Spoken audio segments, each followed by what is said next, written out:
Picking the right lens can often feel like a game of whack-a-mole where you're trying to get the one perfect lens and then you start using it and then you realize, oh no, I actually wanted this other thing instead, or you buy the one with, it's not the best, most premium lens, and then you kind of get sick of it after a while and you realize, oh, I should have just spent a little bit more to get the right thing that I wanted from the beginning. It's tough. And of course, let's not even get into lens mounts because that's really how they get us. Once you start buying lenses for one mount, for one system, it's really hard to switch because then you're thinking, oh, now I got to go sell all this stuff. I got to find a buyer. It's a shrinking market. There's less and less photographers and videographers these days. It seems like there's more and more lens mount options. We've got old glass, new glass, so much to deal with. And one of the things that's been bugging me recently is I've got these full frame Lumix cameras, the S5 Mark II and the S9 with the L mount. And the L mount is not as old as something like the E mount, which, let's face it, Sony has such a huge, awesome lens selection for the E mount. So many third-party lenses, so many great choices and all different focal lengths and apertures and price points. The E mount is awesome because it's been around for so long. They were smart. Sony was smart to make a full frame mirrorless camera and really pushing the E mount to the forefront for a long time. You've got cinema cameras with the E mount, you've got hybrids with the E mount, you got cheap consumer cameras with the E mount. It's really, really great, really robust. The L mount is not there. It's not there yet. I don't know if it'll ever get there, but there's quite a few companies that have said they're part of the L mount alliance, whatever that means. And for me, one of the struggles I've been dealing with is finding that perfect lens, my general purpose lens. You see, on Micro Four Thirds, my Lumix cameras, Micro Four Thirds, so things like the GH4, GH5, GH6, and GH7, the G9 Mark II, I fell in love with the Leica 10-25. If you've watched this channel before, you know that I talk about the 10-25 all the time because the full frame equivalent to the 10-25 and full frame equivalents would be a 20-50. And that Leica is a 1.7. Now, granted, on Micro Four Thirds, you're not getting as shallow at 1.7 as you would be on full frame. 1.7 on full frame is very, very shallow. If you're doing any kind of close-up work, it's all bokeh. You usually stop down on full frame.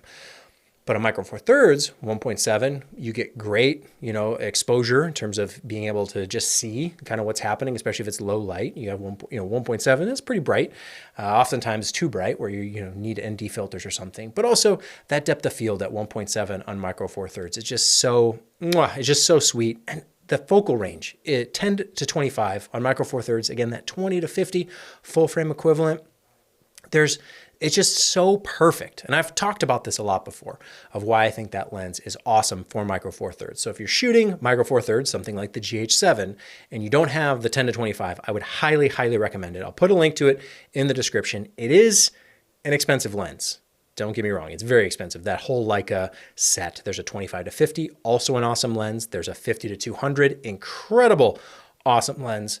They're all great, they're all awesome, but they're very, very expensive. So be prepared, you're making an investment, but that 10-25, for me, the type of content I like to shoot, it's so good. The close focus on it is perfect, it's super sharp, way better than the 12-35, which is what I had for a while. That typical Panasonic Lumix, the generic 12-35. Of course, the full frame equivalent would be 24-70, and that's why the 12-35 exists. And it's small, it's compact, it's lightweight, it's a 2.8, so it's bright enough. But I was never super happy with the sharpness. I just always felt like I was missing something, and it never felt premium or professional. It felt just kind of like just like a kit lens, but like slightly upgraded, that 12-35.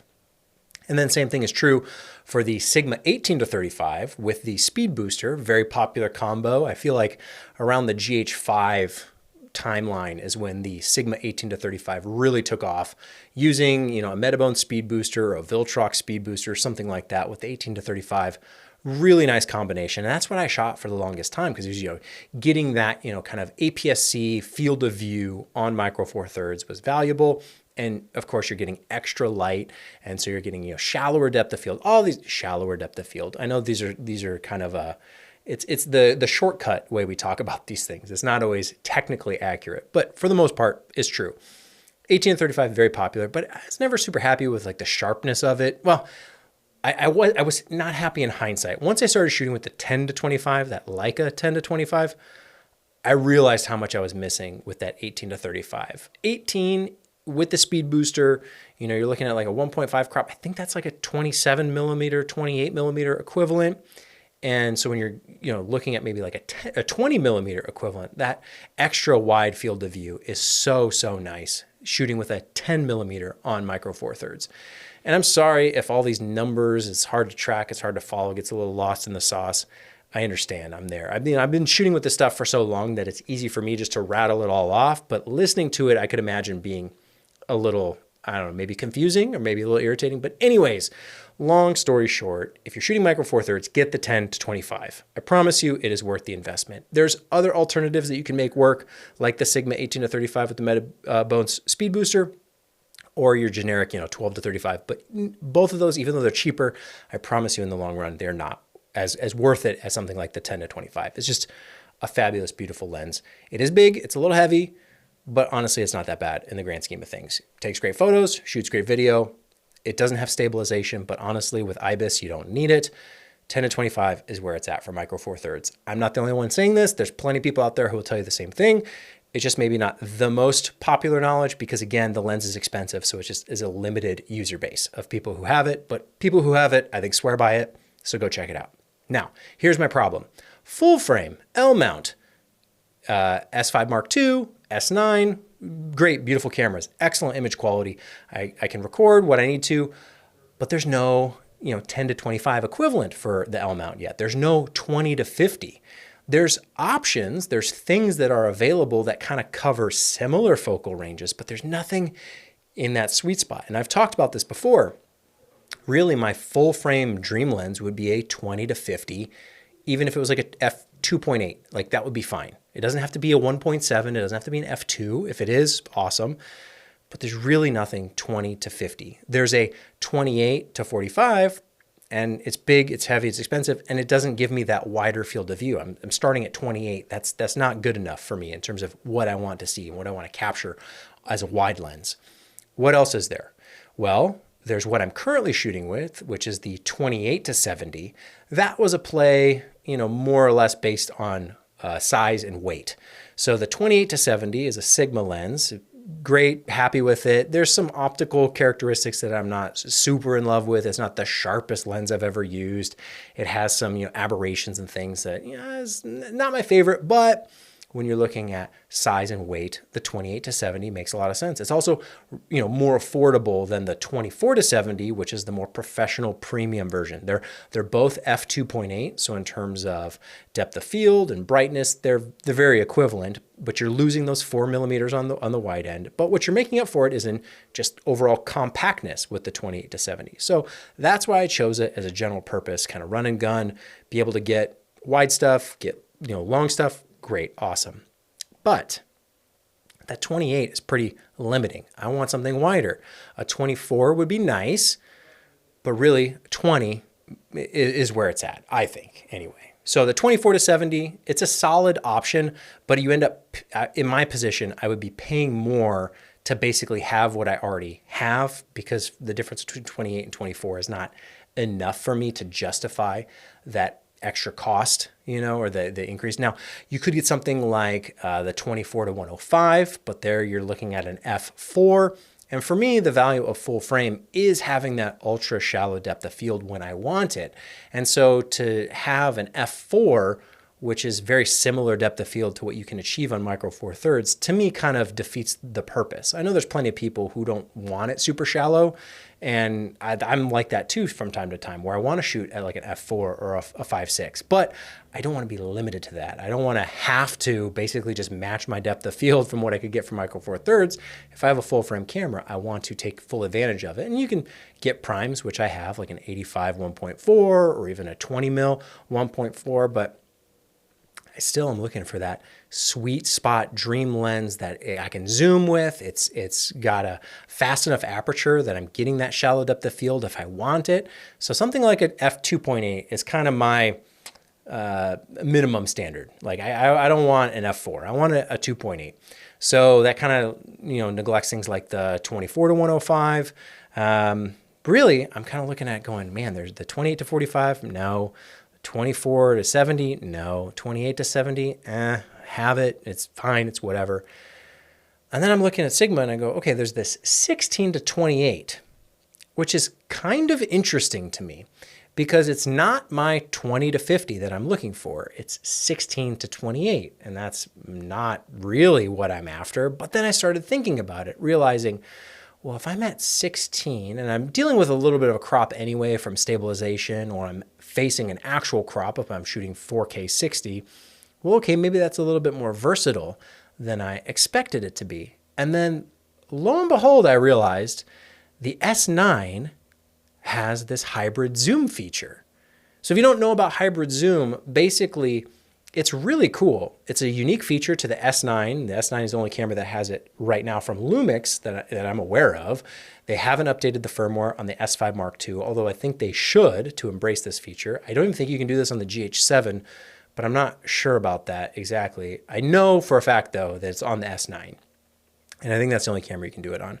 So I have the S9 right here. And I don't have the 16 to 28 on it yet, but I kind of want to maybe illustrate the point a little bit that with this hybrid zoom feature, basically, I don't know, it basically gives you more reach. So in the simplest terms, how do I even describe this? I'll probably make a whole separate video of talking about it because I think it's so awesome. But anyway, that 16 to 28 with hybrid zoom essentially becomes a 16 to like 42 or something like that. Now we're kind of talking in that sweet spot, the 20 to 50 that I was talking about. And remember, I'm also looking for an aperture of like 2.8.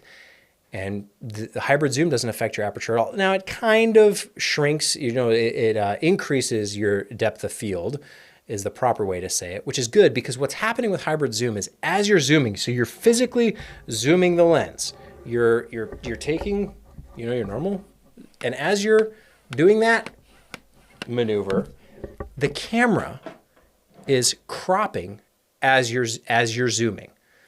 And what's really cool about this is it extends the focal range. You're not getting the full sensor at the long end, so you're cropping in a little bit. So again, that depth of field is increasing slightly. I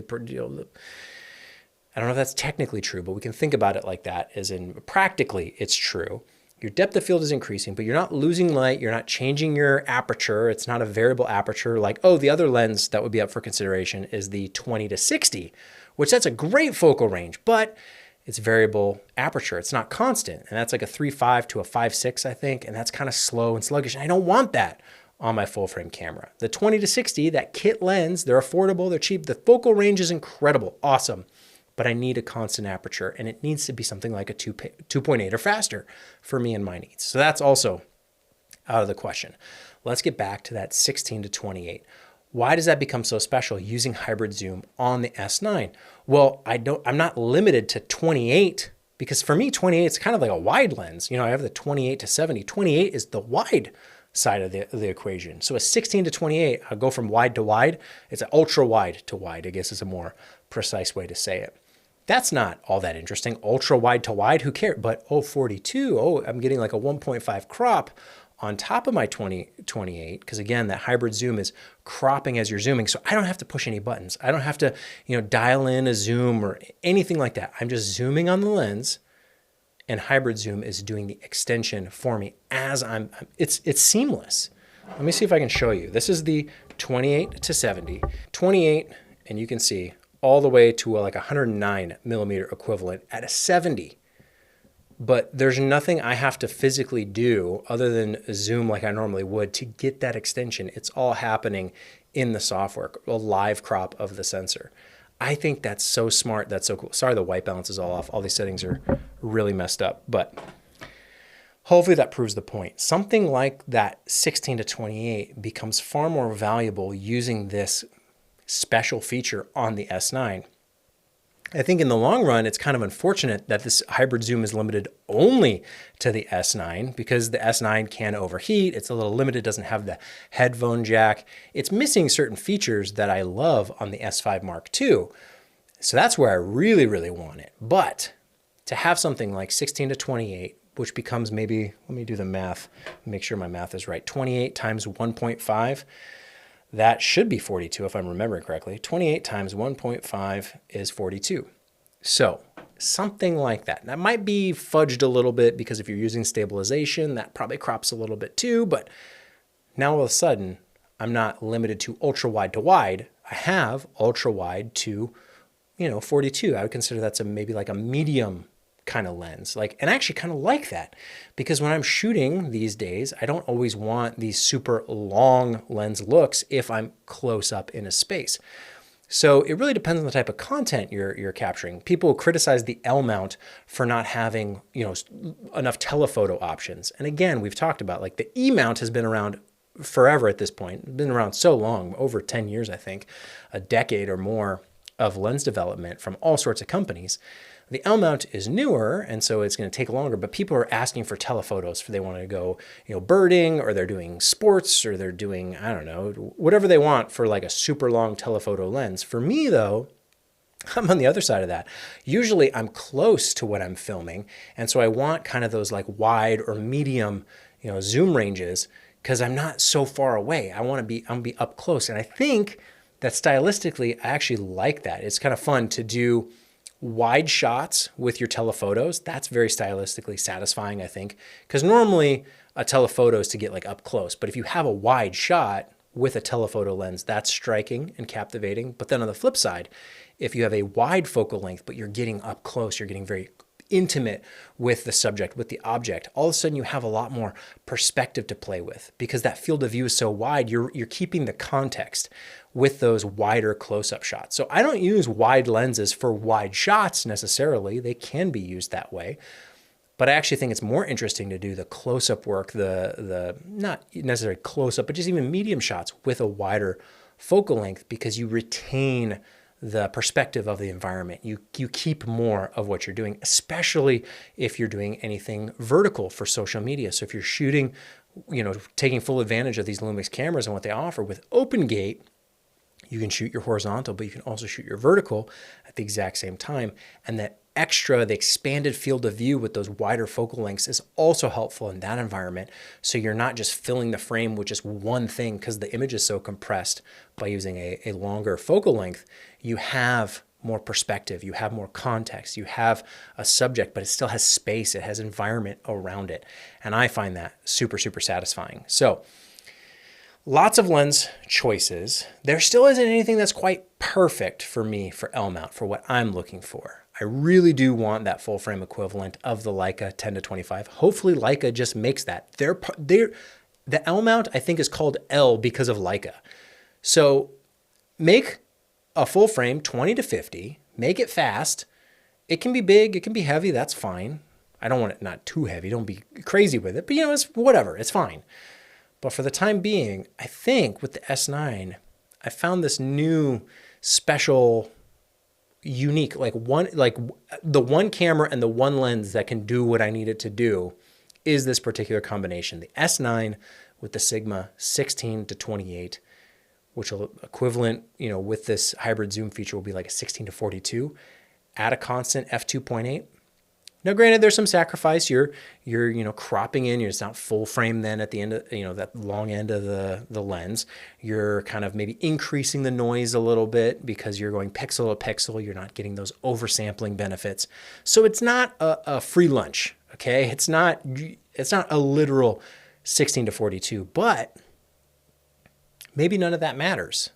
I kind of have to put it through the testing, see if it works. And even if it doesn't, I still use it as a 16-28, even that is me just changing my perspective of what I think is valuable. I got so used to the 10-25 on Micro Four Thirds that it just became the way I saw the world through that lens. Okay, how do I use this to capture what I need to capture? But if I just change my perspective a little bit and say, okay, if I have a 16-28, what does that mean for the content? What does that mean I'm now capable of doing that I couldn't do before? That's another fun advantage of switching up my lens selection. I think 24-70, 28-70, it's general purpose. It is the standard for a reason. But I think nowadays with the way I shoot, I prefer the wider focal lengths anyway, just because, again, more context, more spatial awareness. And I usually don't need that longer reach. I'm just looking for something more truly wide to middle rather than like middle to long, which used to be maybe more of the standard. 24 is wide enough for most purposes.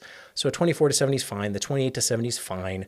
The 20-60 I'm sure is fine. There's a lot of good options. The 28 to 45, I'm sure is fine. But I'm really excited about this 16 to 28 with the hybrid zoom. I think that could unlock some special options that I haven't quite considered in the past. And when I put those two pieces together, the S9 with the 16 to 28, I realized, wow, there's a lot more I can get out of this combination than you might first expect. Just thinking, oh, it's just a wide lens. All you get is wide. Well, I guess we'll see.